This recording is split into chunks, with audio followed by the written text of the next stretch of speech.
नमस्कार चंद्र प्रकाश जी, बहुत बहुत स्वागत है आपका। नमस्ते अंजू जी, नमस्कार।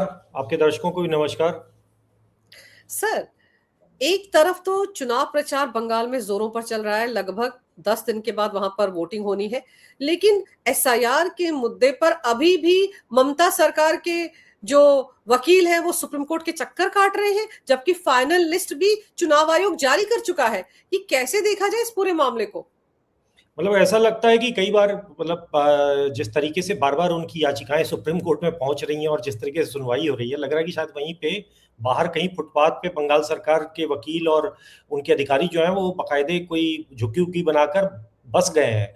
क्योंकि भाई उनका तो तरीका ही यही है ना, झुग्गी बाहर से लाकर बसाना, तो हो सकता है कि उसको देखा जाना चाहिए। मैं मजाक में कह रहा हूँ वैसे तो, लेकिन इसमें देखिए एक मजेदार बात यह है कि जब ये लिस्ट जारी होती है एसआईआर के बाद की, करीब करीब जो है वो एक बड़ी संख्या जो है वो एक्सक्लूड होती है, तो उसके बाद ये फिर से पहुंचते हैं। आपकी सारी बातें सुनी सुप्रीम कोर्ट ने, सुप्रीम कोर्ट की निगरानी में एक तरह से एसआईआर हुआ।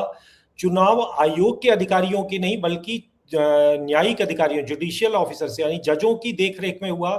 सिर्फ बंगाल ही नहीं बल्कि झारखंड और उड़ीसा तक से न्यायिक अधिकारी बुलाकर ये पूरी प्रक्रिया को कराया गया, जो वोटर मतदाता सूची के पुनरीक्षण का कार्य। और उसके बाद जब पूरी लिस्ट आती है, उसका परिणाम आता है, तो फिर से आप पहुंच जाते हैं, फिर से आप पहुंचकर और कह रहे हैं कि आप क्या फरियाद है आपकी। तो मतलब ऐसा लगता है कि बस पहुंच जाना है। तो पहुंच कर क्या कहा उन्होंने कि भई ये बहुत सारे नाम कट गए हैं। तो भैया नाम काटने के लिए ही तो ये प्रक्रिया है। इस प्रक्रिया का आधार ये है कि जो लोग लीगल वोटर नहीं है, जो लोग अवैध वोटर हैं, उनको नाम काटा जाए। नाम काट दिए गए। तो सुप्रीम कोर्ट से फिर इस बारी टका सा जवाब मिल गया। फिर से उनको ये कह दिया गया कि भाई देखिए, जो लोगों का कटा है वो अपीलेट अथॉरिटी में तो जा ही सकते हैं, ट्रिब्यूनल में जा ही सकते हैं। दूसरी जो एक महत्वपूर्ण बात कही है कि भैया, जैसे उन्होंने कहा कि भाई देखिए, अब बहुत बड़ी संख्या में लोगों का जो डिस्क्रिपेंसी थी, तो बहुत बड़ी संख्या में वेरिफिकेशन के लिए जो वोट्स आए थे, जो लोगों का वो की संख्या थी, वो ह्यूज थी। तो उनके उसमें जो है कुछ थोड़ी बहुत अगर कमी ऊपर नीचे रहती है, तो ऐसा कोई बहुत बड़ा मतलब उन्होंने एक्सेप्ट किया कि कुछ थोड़ा बहुत एरर के चांसेस हैं। हाँ, तो मतलब इतना उससे कोई चुनाव की प्रक्रिया पर और उससे चुनाव के पूरे परिणामों पर ऐसा कोई परिणाम मतलब वो आएगा, ऐसा कुछ चुनाव आयोग सुप्रीम कोर्ट को ऐसा उसमें नहीं दिखता है। सुप्रीम कोर्ट ने एक तरह से उसका रूल आउट कर दिया। अभी क्या, अभी तो कार्रवाई चल ही रही है। लेकिन कुल मिलाकर जो पूरी इस प्रक्रिया का जो एक जो लब्बो लुआब है उस पूरे उसका है कि अब दिख रहा है कि सुप्रीम कोर्ट जो है अपनी बात पर अड़ा हुआ है। अब जो मतदाता सूची लॉक हुई है 23 तारीख तक, और उसके बाद जो अगली डेट तक जो लॉक होगी उसी पर ही चुनाव होंगे।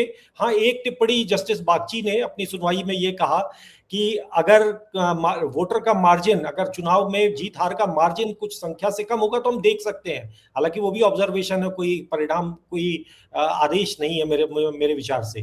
कुल मिलाकर अब वो एसआईआर का जो जो ये तमाशा था, एसआईआर को लेकर बंगाल में जो एक सीन क्रिएट किया गया कलकत्ता से लेकर दिल्ली तक में, अब वो अपने पटाक्षेप पे है। और अब चुनाव चूंकि अब अपने मतदान का दिन जैसे जैसे नजदीक आ रहा है, नाटक तो चलता ही रहेगा बंगाल में। जो जिस तरीके का राजनीतिक शक्तियां हैं उसके कारण नाटक तो चलता रहेगा, उसे हमें देखते रहना होगा।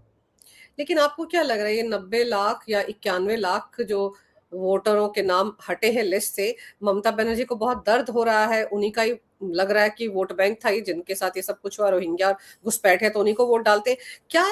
इस तरह की बार बार सुप्रीम कोर्ट में हाजिरी लगाने से वो चाहते हैं कि चुनाव रुक जाए, मतदान रुक जाए, चुनाव ना हो? क्या ये मंशा लेकर ममता बनर्जी के लोग वहां पहुंच रहे हैं सुप्रीम कोर्ट? नहीं, चाहना ना चाहना नहीं, चुनाव तो होगा ही। वो जानते हैं कि चुनाव होगा, नहीं उनके चाहने ना चाहने से कुछ होता नहीं है। बस वही है कि हमारे जो वोटर हैं, मतलब हमारे जो फर्जी घोस्ट वोटर हैं, वो ना कटे, बाकी सब कट जाए, चाहे जो भी हो। हमारा अपना जो वोट छापने का जो उनका एक तरीका था, और जो चुनाव को हाईजैक करने का जो एक तृणमूल कांग्रेस का जो तरीका था, वो चलता रहे, उसको अलाउ किया जाए। और वो अलाउ किया गया अब तक लंबे समय तक। वही है। दूसरी बात है कि जिस तरीके की वो आंकड़ेबाजी, जिस तरीके के ऑब्जेक्शंस कर रहे हैं, भाई देखिए 12 राज्यों में, बिहार को जोड़ दें तो 13 राज्यों में अब तक एसआईआर हुआ है। उन 13 राज्यों में करीब कुल मिलाकर जो संख्या हुई है वो 6 करोड़ 8 लाख, टोटल अगर हम जोड़ दें 6 करोड़ 8 लाख वोट कट गए। ठीक है। उसमें 91 90 जो भी है बंगाल का की संख्या है। उत्तर प्रदेश में तो बहुत ज्यादा, करीब करीब 2 करोड़। वोट कटे हैं। इसी तरीके से गुजरात में भी लगभग लगभग मेरे ख्याल से 13% वोट कटे हैं। उत्तर प्रदेश का भी जनसंख्या के अनुपात में 13% से कुछ अधिक है। गुजरात में भी 13% से कुछ अधिक है, और बंगाल में तो 10 ही 11% कटे हैं। जबकि बंगाल को तो लोग जानते हैं कि वो घुसपैठियों का मतलब एक पूरा वो तो एक एंट्री गेट है। वहां पर तो किसी को नंगी आंखों से दिखाई देता है कि भैया वहां पर लाला के लोग बसाए गए। तो पहली बात तो ये कि भाई सीधी बात है कि कम कटे हैं।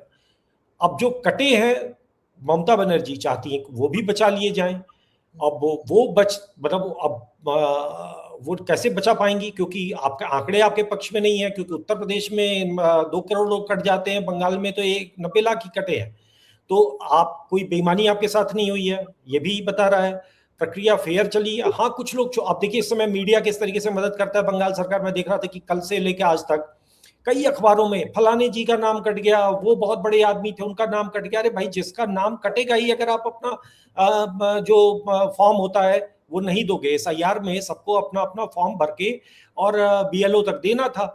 अगर बीएलओ ने आपको दिया है और आप आपने वापस ही नहीं किया, ऐसे भी बहुत लोग थे कि जिनके तक पहुंचे लेकिन उन्होंने ना तो कोऑपरेट नहीं किया।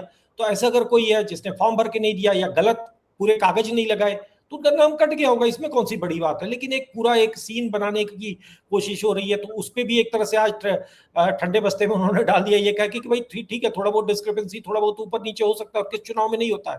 हर चुनाव में आप कई लोग होते हैं जो वोट देने जाते हैं और वहां पहुंचते हैं तो पता चलता है उसका तो नाम ही नहीं है। तो यहाँ भी होगा, इसमें कौन सी बड़ी बात है। लेकिन बड़ी बात तो यही है ना कि ममता बनर्जी को पता है कि पिछले विधानसभा चुनाव के दौरान कई सीटों पर जीत का मार्जिन 500-500 वोट था, 1-1000 वोट था। तो ममता को वो जो गणित है वो अच्छे से पता है, और ये भी पता है कि कितने वोटरों को ये लेकर आई हैं, रोहिंग्या कितने, घुसपैठी कितने, बांग्लादेशी। इसीलिए परेशानी हो रही है। लेकिन सुप्रीम कोर्ट में आज एक और नोटिस जारी किया गया है चुनाव आयोग को और केंद्र सरकार को, और वो एक याचिका थी जिसमें कहा गया था कि फर्जी मतदाताओं को वोट डालने से रोकने के लिए बायोमेट्रिक वेरिफिकेशन होनी चाहिए पोलिंग बूथ के बाहर। और इस पर सवाल पूछे हैं चुनाव आयोग से सुप्रीम कोर्ट ने कि क्या ये फिजिबल है। आपको क्या लगता है, क्या सच में अगर इस तरह की व्यवस्था हो जाए तो फर्जी मतदाताओं को वोट करने से वाकई रोका जा सकता है?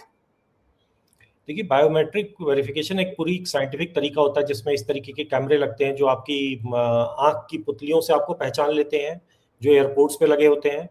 और दूसरा जो होता है कि आपका फिंगरप्रिंट, दूसरा तरीका होता है कि फिंगरप्रिंट और फेस रिकॉग्निशन की आजकल बहुत सारी टेक्नोलॉजी आ रही है, वो भी उसमें से एक है। तो इस तरीके के कैमरे लगाए जाए। और होता क्या है कि कुछ ही लोग होते हैं, 150 लोग होते हैं जो जा जाकर बार बार स्याही मिटाकर, स्याही उनको लगाई नहीं जाती है, और नए नए कार्ड से वो वोट डालते हैं दिन भर में। जैसे एक आदमी ने 50 वोट डाल दिए तो हो गया, अगर 50 लोगों ने मिलकर 50-50 वोट डाल दिए तो जीतने की जो उनका अपना कैलकुलेशन होती है, और बाकी जो अपोजिट पार्टी वाला है उसका वोटर आने ही ना पाए, वो व्यवस्था करने के लिए एक अलग टीम कार्यरत होती है, जो बंगाल मॉडल है, मैं उसकी बात कर रहा हूँ। हालांकि ये मॉडल उत्तर प्रदेश और बिहार में भी समय समय पर रहा है, अपने जब उनका समय था समाजवादी और आरजेडी और इस तरह कांग्रेस का जब योग हुआ करता था। तो खैर मतलब वो उसमें अब आप जो है फेशियल ये सब चीजें लगाने के लिए आपको हर पोलिंग बूथ पर, अच्छा पोलिंग बूथ मतलब एक वोटिंग सेंटर होता है, एक स्कूल होता है, उसके अलावा उसमें कई सारे पोलिंग बूथ होते हैं, तो उन सब पे आपको लगाना पड़ेगा। एक तकनीकी तो जो सुप्रीम कोर्ट ने जो जस्टिस सुनवाई कर रहे थे, जस्टिस सूर्यकांत और जस्टिस बागची, ये याचिका थी अश्विनी कुमार उपाध्याय जो पीआईएल मैन कहे जाते हैं, उनकी याचिका पर ये केस आया था। उनका कहना ये था कि अगर हम बायोमेट्रिक लगा दें, बायोमेट्रिक कैमरा लगा दें और उनकी सबकी पहचान की जाए तो ये समस्या जड़ से खत्म की जा सकती है। बिल्कुल सही बात है, क्योंकि जो अगर मैं एक बार गया वोट देने और फिर मैं दोबारा जाऊंगा तो मैं तुरंत वो हूटर बज जाएगा और मैं पकड़ा जाऊंगा। तो इससे बहुत सारे जो फर्जी वोटरों का जो पूरी व्यवस्था चल रही है चुनाव और लोकतंत्र के नाम पर, वो खत्म हो जाएगी। तो उन्होंने, उनको ये इंटरेस्टिंग लगा, उन्होंने उस पर नोटिस जारी किया है केंद्र को और मेरे ख्याल से चुनाव आयोग को।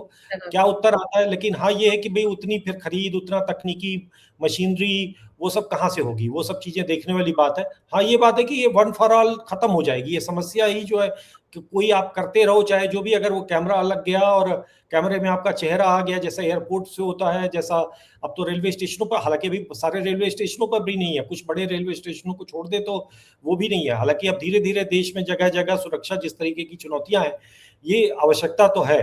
तो हो सकता है आज नहीं कल ये तकनीक जो है वो काम आए और फिर ये हम लोग याद करें कि भाई पहले चुनाव में इस तरीके से युद्ध में बदल जाता था पूरा देश, कोई मुख्यमंत्री पूरे देश को हाईजैक कर लेती थी, सुप्रीम कोर्ट से लेके चुनाव आयोग तक को वो ठेंगा दिखाती थी।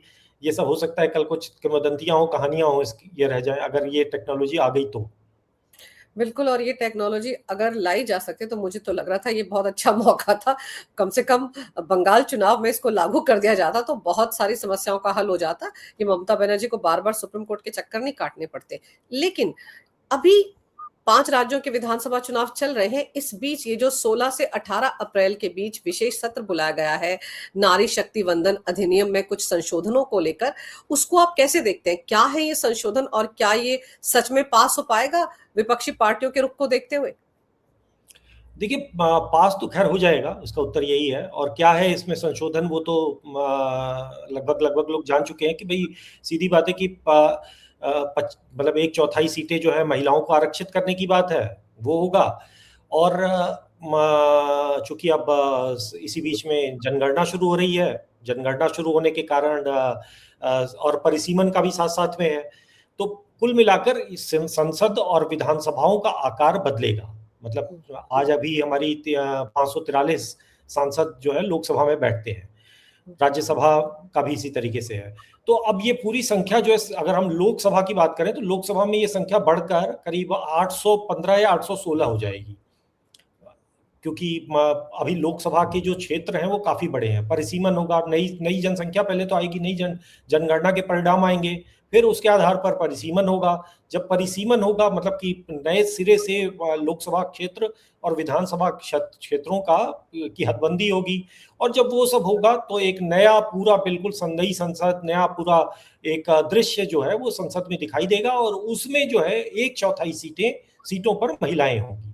कुल मिलाकर यही है, और इसी के लिए मोदी जी नारी वंदन का ये विशेष सत्र बुला रहे हैं, जिसके लिए उन्होंने 3 लाइन का एक व्हिप जारी किया है। लेकिन देखिए, अब इसमें बात तो वही है कि अंततः तो मोदी जी एनजीओ तो नहीं चला रहे हैं, मोदी जी चला तो पॉलिटिकल पार्टी रहे हैं। उनको रैली करनी है, उनको चुनाव करना है, लड़ना है और उनको वोट लेना है।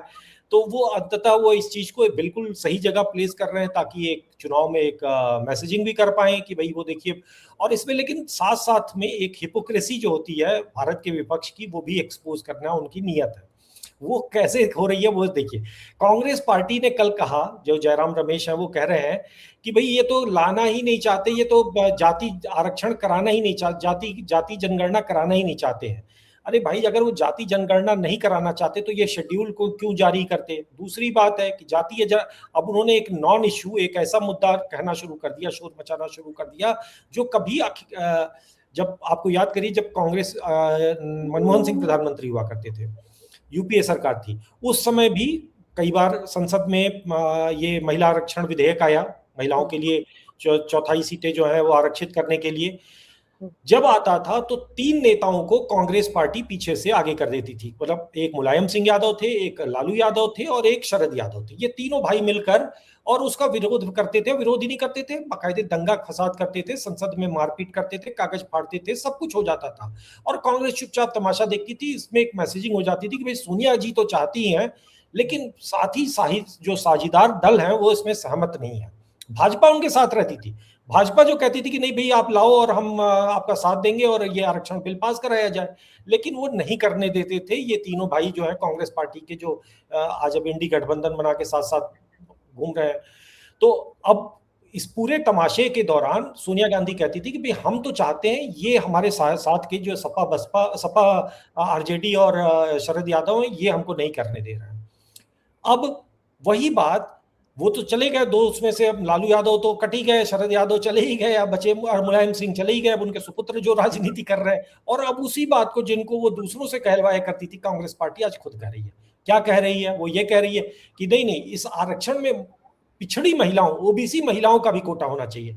अच्छा ठीक है, बहुत अच्छी बात है, होना चाहिए, लेकिन आपने तो जो आरक्षण, जो ओबीसी के लिए आरक्षण का प्रावधान है, वो उसमें है ही नहीं। मतलब वो तो सिर्फ और सिर्फ नौकरियों और शिक्षा में के लिए है। तो आप अगर इसमें उसको डालोगे तो कोई भी व्यक्ति, कोई भी XYZ, आप या मैं या कोई भी व्यक्ति सुप्रीम कोर्ट में चला जाएगा, एक PIL डाल देगा कि भाई ये अवैध, ये असंवैधानिक है। और इसमें SC ST तो ठीक है, लेकिन ओबीसी महिलाओं को आरक्षण नहीं दिया, मतलब इसमें कोटे के अंदर कोटा नहीं डाला जा सकता। सुप्रीम कोर्ट को 2 मिनट नहीं लगेगा इसको स्टे लगाने और रोक देने के लिए, क्योंकि वो संभव नहीं है, कानूनन संभव नहीं है। तो जब संभव नहीं है तो आप क्यों बेकार में इस पे एक्सरसाइज कर रहे हो, क्यों नौटंकी कर रहे हो?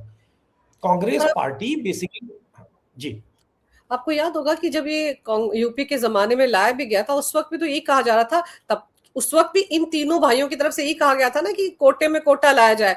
लेकिन तब तो हम ये सोनिया गांधी राजी नहीं थी, आज इनको सब कुछ चाहिए, अपने टाइम में इनको कुछ नहीं चाहिए था। अब आप देखो सोनिया गांधी एक चिट्ठी लिखती हैं, एक आर्टिकल लिखती है हिंदू अखबार में, द हिंदू उन्होंने चुन के रखा है, उसी में लिखती है, नाम का हिंदू है, उसमें लिखती है राज्यसभा में विपक्ष के नेता मल्लिकार्जुन खड़गे ने कहा था कि 2024 के चुनाव में इसको लागू किया जाए, लेकिन सरकार नहीं मानी। अब अनुच्छेद 334 ए में बदलाव कर महिला आरक्षण को 2029 में लागू करने की तैयारी है। ऐसे में प्रधानमंत्री को यू टर्न लेने में 30 महीने क्यों लग गए? अभी भी इनको तकलीफ है। अरे आ तो रहा है, आप तो खुद महिला हैं, कम से कम नहीं नहीं आ नहीं, तो रहा है। नहीं कैसे आ जाएगा? 24 से कैसे आ जाएगा? सीधी बात है, 24 से इसलिए नहीं आ रहा है क्योंकि अभी परिसीमन नहीं हुआ, अभी जनगणना नहीं हुई है, अभी बहुत सारी चीजें होनी बाकी हैं। आपके कहने से नहीं हो जाएगा ना, कोई जादू की छड़ी घुमाई और हो गया। भाई एक बड़ी प्रक्रिया है, और एक प्रक्रिया जो है वो लंबे समय से लंबित थी, ये कोविड के कारण रुका। और फिर उसके बाद तो अब देखिए सीधी बात है, 20 साल तो हो गया अगर आपका कार्यकाल जोड़ दें, कांग्रेस का कार्यकाल। अब जब ये हो रहा है तो अब ये क्यों नहीं 24 से कैसे कर देंगे? तो क्या हो जाएगा? मैं आज आदेश कर दूं कि भैया हो जाए, कि अगले इसी चुनाव से लागू कर रहे हैं, तो क्या ये हो जाएगा? मुंह से केवल गाल बजाना आसान है, उसको आपको जमीन पे लागू करना है। आपको 815 816 सीटें बनानी है, उन सीटों का अलग अलग नॉमिनेशन होगा, उन सीटों के हिसाब से आपको अगला चुनाव लड़ना है। आपको इतना समय तो चाहिए ही। इस 2000 मतलब 27 से या 24 से ये इसको लागू नहीं किया जा सकता था। ये कहना फालतू की बात है, बहुत सीधी बात है कि ये व्यावहारिक नहीं है। अगर कोई कह रहा है तो वो जनता को मूर्ख बना रहा है, इससे ज्यादा उसका कोई वो नहीं है। दूसरी बात है कि सोनिया गांधी इस मामले में खुद ही इतने सवालों में घिरी हुई है। सोनिया गांधी जो ये कर रही हैं, अब देखिए इसमें एक राजनीति भी है सोनिया गांधी की। सोनिया गांधी अचानक से जिस मामले में सक्रिय होती हैं, चाहे वो ग्रेट निकोबार आइलैंड का आपको ध्यान होगा कि जो उन्होंने इसी हिंदू और एक्सप्रेस अखबार में लेख लिखा था, क्यों लिखा था? क्योंकि उससे चीन को परेशानी हो रही थी। चीन का वो ऑयल रूट है, और उस रूट को ग्रेट निकोबार में भारतीय नौसेना बैठ जाएगी तो उनको चीन को दिक्कत होगी। सोनिया गांधी तुरंत आके पर्यावरण को नुकसान होगा, वहां की मछलियां मर जाएंगी, वहां के कुत्ते बिल्ली को परेशानी होगी, टाइप की चीजें करके उन्होंने एडिटोरियल लिख दिया। फिर अब इस बार जो सोनिया गांधी की नींद उड़ी है, खुली है, वो इसलिए खुली है क्योंकि उनको लग ये रहा है कि ये 18 जो जो सीटें बढ़ रही हैं, जो परिसीमन होगा, जो नए विधानसभा और लोकसभा के क्षेत्र बढ़ेंगे, तो उनके कारण वो परिसीमन इस तरीके का होगा कि जो कांग्रेस की बची खुची राजनीति है, जो कांग्रेस का पूरा जो हिसाब किताब है, क्योंकि जिन राज्यों में भाई कांग्रेस आज खत्म हो चुकी है पूरी तरह से, सीटें तो वहां बढ़ रही हैं, उत्तर प्रदेश और बिहार में जहां आपका कोई नाम लेवा नहीं है, बंगाल में बढ़ रही हैं सीटें जहां पर आपका कोई नाम लेवा नहीं है। तो जो बची खुची जो आपकी इज्जत 99 के फेर में आप पड़े हुए थे, अब 99 फेर के भी टोटे पड़ जाएंगे।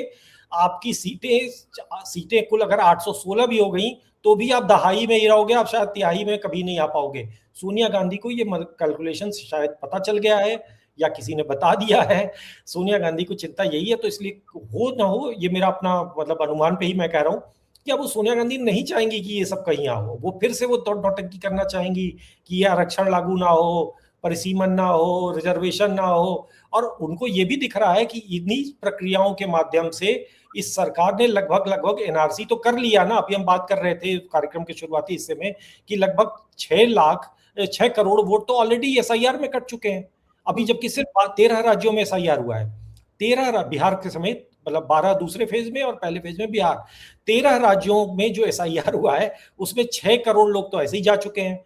समय समय पर इस सरकार ने बड़ी संख्या में आधार कार्ड काटे हैं, मतलब कैंसिल किए हैं, कितनी संख्या मुझे ध्यान नहीं है।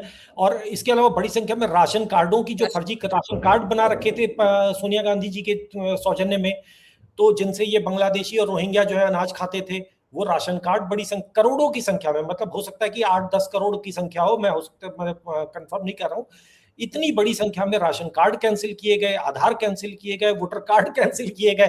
तो अब तो इस जब जनगणना आएगी तो पता चलेगा कि इस देश की जनसंख्या हो सकता है कम हो गई हो।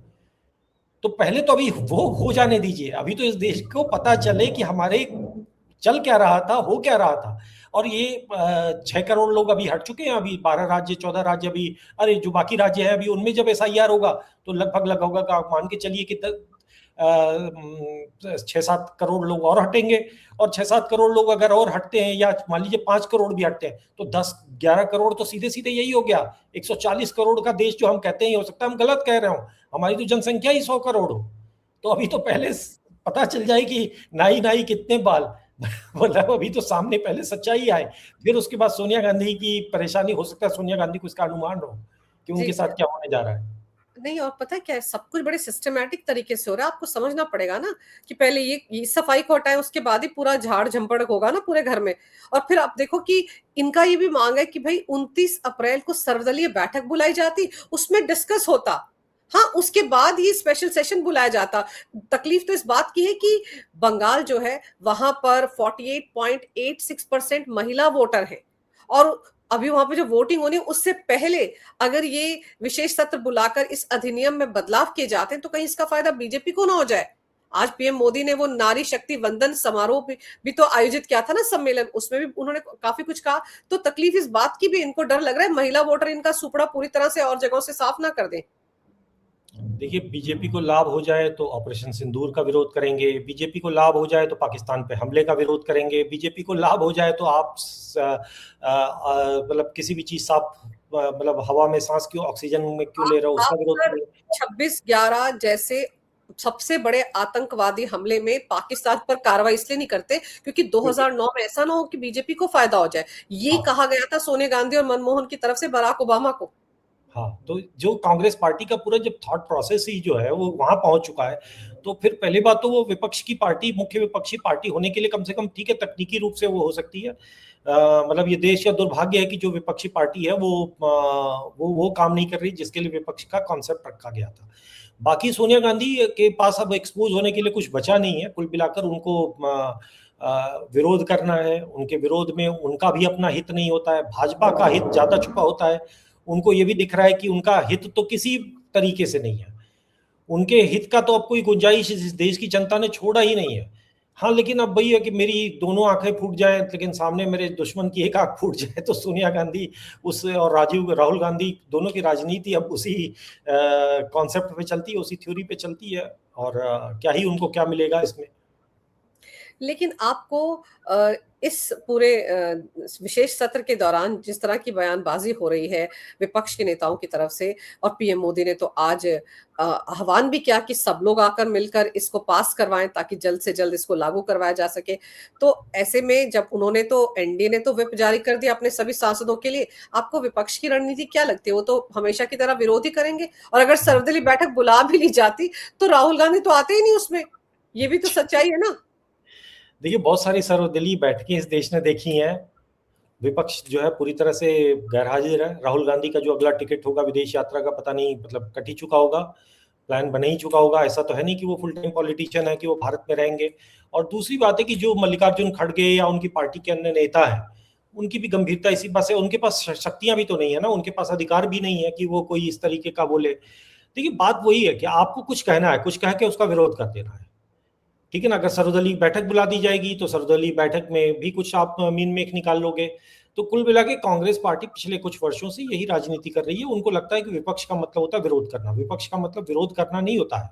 विपक्ष को जब अगर विकल्प एक, अगर एक उस विरोध का कोई तार्किक आधार बताए, ये बताए कि क्या जब आपका वो होगा सर्वदलीय बैठक, तो आप क्या करोगे, ज्यादा से ज्यादा आप उसका बहिष्कार कर दोगे। अगर हो सकता है प्रियंका जी पहुंच जाए तो प्रियंका जी वहां पहुंचकर चाय पकौड़े खाएंगी सत्ता के नेताओं के साथ, और उसका चली आएंगी अपना कैमरा को एक प्लेन सी बाइट देकर। कोई मुद्दे इस देश को नहीं पता चलते। कांग्रेस पार्टी इस देश को कोई दिशा दिखाने, कोई मुद्दे को सही तरीके से पिक करने, उसकी जो एक क्षमता होती है, जो एक मूल क्षमता होती है, वो खो चुकी है। कांग्रेस पार्टी बस एक फोटो ऑप करा सकती है या फिर हंगामा कर सकती है। कल जो राहुल गांधी प्रधानमंत्री के साथ जो उनकी चित्र जो है बड़े वायरल हुए, अब देखिए किस तरीके से उनका क्या है, उस पूरे चित्र में क्या लग रहा है। आप कहाँ, आपकी पब्लिक पॉस्चरिंग होती है कि मोदी कांप रहा है, मोदी आंखें नहीं मिला पाता, मोदी डर के छुप जाता है, भाग जाता है, और वहां तो आप ऐसे करके खड़े थे जैसे मोदी के सामने आप मोदी के प्यून हो। तो आपका आपका क्या स्टैंड है? आपका अगर यही कह रहे हो तो यही कहो ना फिर।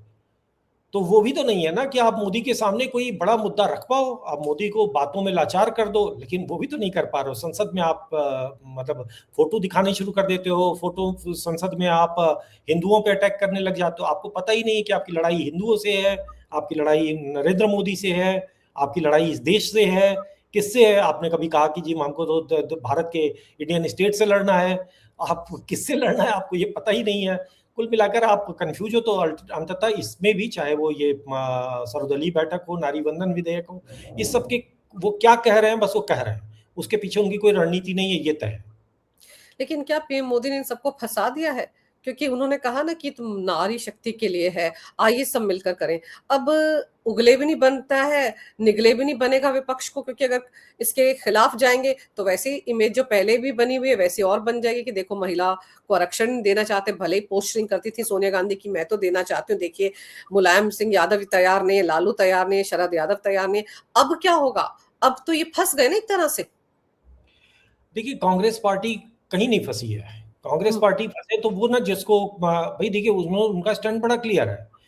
अगर आज बुलाया जा रहा है तो भी विरोध करना है, जब सारे चुनाव बीत चुके होंगे, बिल्कुल ऐसा लीन पीरियड होगा उस समय लाएंगे, तब भी उनको कुछ ना कुछ विरोध करना है। भाई आपको सेटल कहाँ हो रहे हो? आप कहीं नहीं सेटल हो रहे हो। ऐसा नहीं है कि इस समय भाई क्या दो राज्यों का चुनाव है, दो ही राज्य तो इसमें बड़े महत्वपूर्ण है ना, एक बंगाल है और एक मतलब असम और तमिलनाडु। केरल को जोड़ दीजिए आप। आपके लिए तो बंगाल भी नहीं है, आपके लिए तो असम है और केरल है बस। दो राज्य से मेरा मतलब उससे था, बंगाल में तो आप एग्जिस्ट नहीं करते हो। तो आपके लिए तो मतलब इसमें साथ देते हो और आप भी वहां पर महफिल लूट ले जाते हैं कि भाई देखो हमने महिला विधेयक का इतना साथ दिया। हमारी पार्टी की जो है सबसे बड़ी जो महिलाएं हैं, नेता हैं, वो महिलाएं हैं। मतलब ठीक है वो भले ही माँ बेटी हैं लेकिन है महिलाएं। तो कुछ तो आप मैसेज देते हो। उनको ये भी नहीं पता कि कब हमको क्या कहना है। कांग्रेस पार्टी विरोध के लिए विरोध नहीं कर रही है। वो जो फिल्म आई थी ना बंटी बबली, जिसमें वो आके कहते हैं कि भैया भारत अंग्रेजों भारत छोड़ो, मतलब वो कांग्रेस पार्टी की स्थिति इस समय वही कि उनको बस विरोध करना है, वो चाहे कुछ भी हो, चाहे कहीं भी हो, कभी भी हो। तो ये भले विरोध करते रहे, लेकिन सरकार ने तो पूरी तैयारी कर ली है, इनके विरोध से होगा भी क्या? वो तो पास होना ही हो ही जाएगा। अब खड़गे ने तो ये रागल अपना भी शुरू कर दिया ना कि जबरदस्ती पास करवा रहे हैं, विपक्ष को पूछ नहीं रहे हैं, राजनीतिक फायदा उठाना चाह रहे हैं। भाई राजनीति में राजनीतिक फायदा तो उठाया जाता है, टाइमिंग ही तो मैटर करती है सबसे ज्यादा, और क्या मैटर करता है? नहीं तो वो हो सकता है कि नहीं होने देने की कोशिश भी करें, हालांकि उतनी शक्ति उनकी है नहीं, लेकिन जिस तरीके की पॉस्चरिंग ये ओबीसी को लेकर जिस तरीके का तमाशा क्रिएट करने की कोशिश हो रही है कि कोटे में कोटा, अरे भाई अगर ओबीसी को, सर मोदी जी से बड़ा ओबीसी वादी कौन होगा? मतलब मोदी जी ने उसी ओबीसी वाद के चक्कर में ही तो यूजीसी की लकड़ी ले ली। चल मतलब कोई लेना देना एक ना देना दो, आपने ऊपर एक ले लिया, बैल मुझे मार। तो मोदी जी से बड़े, मोदी जी का अगर बस चलता तो इसमें भी ओबीसी डाल देते, ऐसा नहीं कि नहीं डालते, क्योंकि टेक्निकली संभव नहीं है ये। जब संभव ही नहीं है तो आप कैसे डाल लोगे? और जब आप संभव ही नहीं तो आप मांग क्यों रहे हो? और दूसरी बात है कि आपने तो जब आपका समय था तो आपने ही क्यों नहीं कर लिया? मतलब सोनिया गांधी का जब समय था तो उन्होंने ही क्यों नहीं कर लिया? नहीं किया तो मतलब इसमें बहुत सारे प्रश्न है कि भाई आपने किया नहीं, आप मांग इनसे कर रहे हो। ये इसलिए ये भी आपसे बड़ा, भाई ओबीसी का की लड़ाई है, ओबीसी का सगा दिखने की लड़ाई है। मोदी जी भी इस दौड़ में किसी से पीछे नहीं है और सोनिया जी तो मतलब राहुल गांधी के कुशल नेतृत्व में ओबीसी ओबीसी, अब तो सुबह उठते में वो 3 बार ओबीसी करते हैं, दोपहर में 3 बार ओबीसी कहते हैं और सोने से पहले 3 बार ओबीसी बोलते हैं। उनको भले ही ओबीसी का फुल फॉर्म ना पता हो, लेकिन ओबीसी ओबीसी ओबीसी उनके जीवन का उद्देश्य है इस समय। तो अब ले देकर बात वही है ना कि अगर जो चीज संभव नहीं है उसको रट के क्या फायदा? महिला आरक्षण विधेयक में ओबीसी घुस नहीं सकता, इसलिए नहीं घुस रहा है। इसमें कौन सी, ये बहुत सीधी सी बात है। सोनिया गांधी नौटंकी कर ले, हाँ बेसिकली सोनिया गांधी इसका विरोध कर रही है तो एक उसका परिणाम निकाला जा सकता है, एक उसका मतलब निहितार्थ निकाला जा सकता है कि सोनिया गांधी डर रही हैं कि ये जो परिसीमन होगा इसके बाद, उसमें कांग्रेस पार्टी के लिए जो सही राजनीति भारत की बची है, ये वो ह्यूम ने जो शुरू किया था, कांग्रेस पार्टी की स्थापना की थी, और कांग्रेस पार्टी ने जिस तरीके से स्वतंत्रता, उसके बाद गांधी जी मतलब नेहरू परिवार ने और नेहरू गांधी परिवार ने उस पार्टी को अपनी जेबी और परिवार की पार्टी बना लिया, और आज वो एक 3 माँ बेटों और बेटी की पार्टी बन के रह गई है, और बाकी जितने भी हैं रामू काका हैं। तो वो पार्टी का बचा खुचा जो समापन है, जो बची खुची जो तिलांजलि है, जो राहुल गांधी इतने प्रयासों से पिछले 3 दशक से देने का प्रयास कर रहे हैं, वो हो जाएगी। हो सकता है सोनिया गांधी को उसकी चिंता सता रही हो, इससे ज्यादा और कुछ नहीं है।